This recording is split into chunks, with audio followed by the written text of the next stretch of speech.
Today's episode brings a surprisingly entertaining story.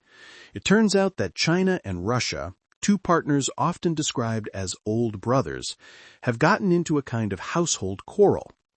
After the Russia-Ukraine war began, Western automakers withdrew from the Russian market, and Chinese brands quickly filled the gap.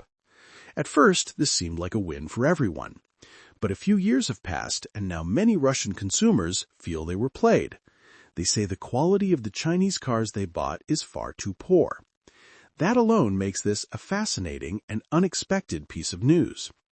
At the same time, to be fair, China's strengths in the auto industry have never really been in traditional internal combustion vehicles. In that field, companies like BMW, Mercedes, Ford, Honda, and Toyota have decades of accumulated experience. China's real advantages appear in the realm of new energy vehicles, brands such as BYD, Geely, and the newer EV makers.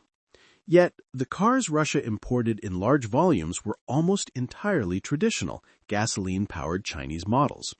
In other words, they weren't buying China's best products to begin with.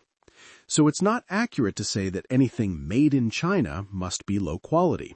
What they purchased simply did not represent the top tier. Russia is a freezing country, and many drivers there prefer four-wheel drive vehicles.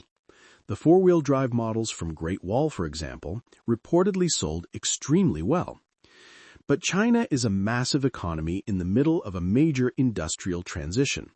It produces both high-quality products and low-quality ones. From the perspective of many readers, the traditional gasoline cars exported to Russia can even be seen as a kind of inventory clearance, clearing out older stock through Russian factories. Naturally, that makes Chinese manufacturers happy. And it may also explain why Russia is now raising taxes on imported Chinese cars so sharply. To put it in a very crude metaphor, if China were a man and Russia were a woman, it's as if China had gone a long time without intimacy, and in this single encounter emptied everything it had in one overwhelming release. It's an exaggerated image, but it captures the frustration now being voiced loudly in Russia. With that in mind, let's look at the details of this highly unusual and very entertaining situation. This article was published on November 16, 2025. Recently, Russian media have been discussing the durability of Chinese automobiles, questioning their corrosion resistance and overall quality compared with European brands. The report begins by describing how Chinese cars entered the Russian market in large numbers after Western manufacturers withdrew due to the Russia-Ukraine conflict. At one point, Chinese brands made up more than half of all new car sales in Russia. But as more vehicles accumulated mileage in harsh northern climates, complaints about rust and early wear became common.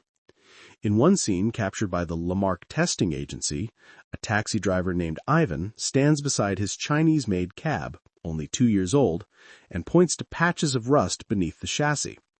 He says that German cars normally show such problems only after 5 years. This image became one of the defining moments in Lamar's 2025 anti-corrosion report. In January 2025, Lamar tested 17 Chinese brands across 26 Russian regions. They found that at least 5 showed perforated rust on body panels after 2 years of use. At the same time, comparable models from Volkswagen and BMW showed only superficial oxidation. In February 2025, the Russian outlet Auto News continued the investigation. They reported that in extreme cold regions, metal fatigue in Chinese vehicles progresses much faster than in European cars.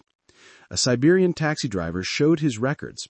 Orange rust appeared around the door hinges after 6 months, and by a year and a half, the protective coating on the chassis had begun to peel away. Taxi companies that once embraced Chinese cars for their low purchase cost, about 40% cheaper than German models, now face higher maintenance bills. A union chairman named Perokov explains that Chinese engines often require major overhauls at around 150,000 kilometers, while Korean Hyundai models typically exceed 250,000 kilometers without such repairs. Material differences also play a major role. According to a 2024 report from the German Automotive Industry Association, German brands usually rely on galvanized steel with 180 grams of zinc per square meter. Some Chinese brands still use ordinary cold-rolled steel, which costs far less but corrodes more quickly in salty winter conditions. A repair shop owner in St. Petersburg, named Dmitry, demonstrates this by cutting open car doors. He notes that Chinese cars often have only 60% wax coverage inside cavities, while German cars reach over 95%. Once salty water seeps in, corrosion begins from the inside. A 2024 inspection by the Russian Standards Bureau shows that 31% of braking and noise failures in Chinese cars are related to corrosion. In Kazan, inspectors discovered brake caliper pins rusted to the point of sticking, causing abnormal wear. Across Russian automotive forums, drivers share images of rust, blocked drainage holes, cracked weld points, and water accumulation inside doors. One owner in Vladivostok says that by the third year, replacing chassis components on his Chinese SUV cost more than 15% of the vehicle's price. The China Society of Automotive Engineers acknowledged in a 2025 white paper that some export models did not meet the international standard of 25-micron electrophoretic coating. They say manufacturers are lengthening the coating time from 3 minutes to 5 minutes to improve coverage. A testing center in Harbin simulated Russian winter roads and found that ordinary cold-rolled steel developed deep rust after 480 hours of salt spray exposure, while galvanized steel endured more than 1,000 hours. The narrative then turns to how Chinese manufacturers are responding. At Great Wall's Tula plant, engineers increased the thickness of underbody sealant and expanded the number of wax injection points. They also added an extra protective layer for vehicles intended for Siberia.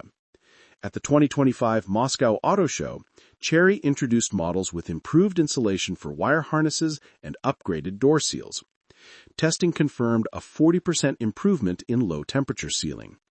BYD focused on materials.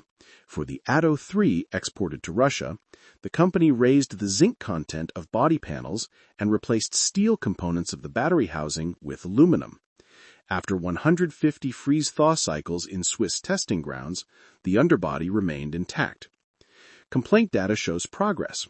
In 2024, 42% of after-sales complaints related to rust, mostly from vehicles exported between 2019 and 2022. For vehicles exported after 2023, the complaint rate fell by 18%. Researchers at Moscow Automotive University compared drainage designs.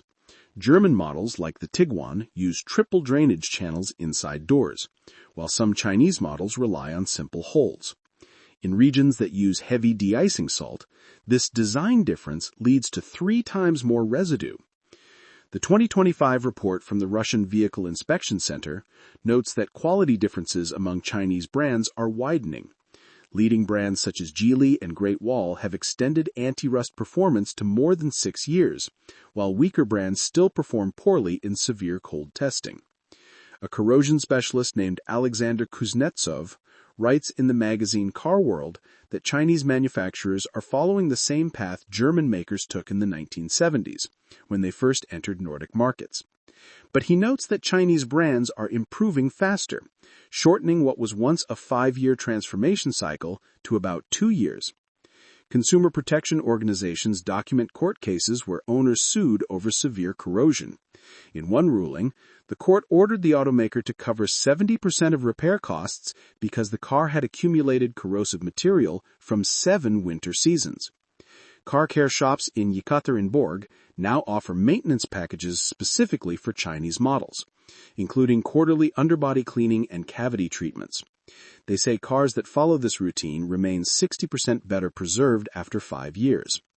In 2025, Russia tightened certification standards, extending corrosion testing to 12 months and requiring 1,000 hours of salt spray endurance.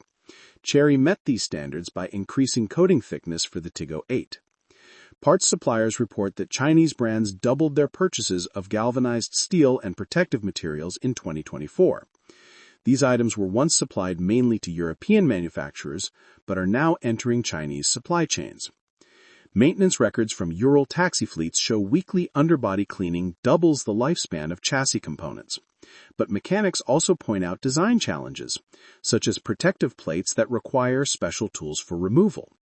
A March 2025 review in the magazine Steering Wheel used endoscopy to check cavity wax on 6 Chinese SUVs.